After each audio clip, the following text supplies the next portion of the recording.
So yun no mga par, what's up no? Kaya panibagong vlog na naman ulit no mga par. So pag-uusapan natin is kung ano yung mga pinapakain ko dito sa mga isda ko. Yan. So tara, samahan niyo ako. So mga par, magsisimula tayo dito kasi ito yung una natin papakainin tuwing umaga. So ito ay isang BBS or tinatawag na baby brine shrimp na ang ginagawa para ma-hatch is kailangan natin ng bote, aerator, asin, and syempre ang BBS lang mga par. Yan, so ano yan, 18 to 36 hours natin ipapahatch para mabuhay yung BBS natin. So ito yung pinapakain natin sa mga fry and groomable katulad nito. Yan, dyan natin pinapakain. Walang mga par, medyo malabo lang at maliwanag. So yun, ito natin pinapakain yung mga BBS sa ating mga fry to juvie. Wait lang, eto dito tayo magpapakain. Yan, tulad na mga par, may mga fry dyan. Nanganak na pala yan. So dito natin pinapakain ng mga par sa mga fry. Yan. So ito naman ang next natin no mga par.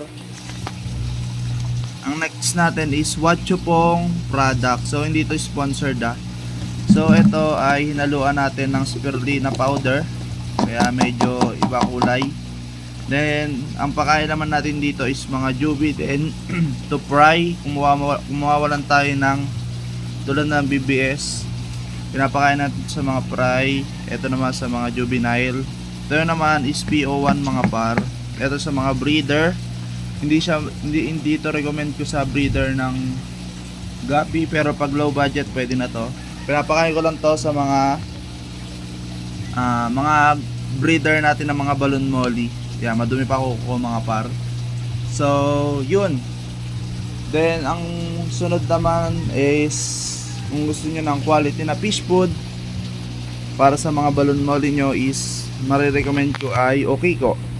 Yan, napakabilis magpalaki nun mga par. Kahit hindi nyo nadurugin, kaya nila kainin. Then sa mga pampabilis naman magpalaki, kailangan nyo talaga mag live foods mga par.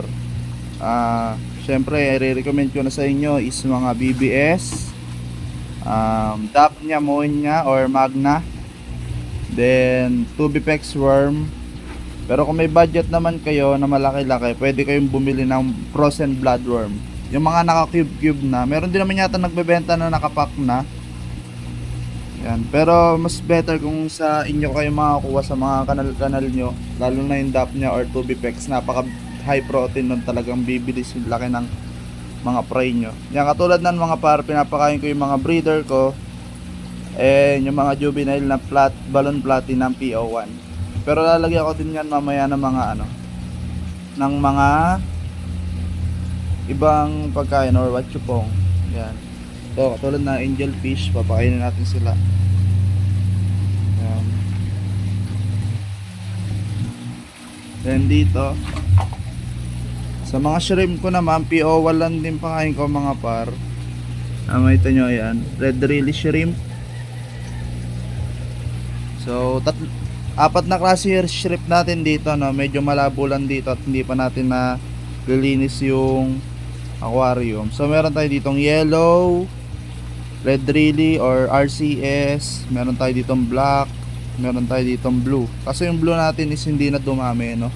Hindi ko alam kung bakit.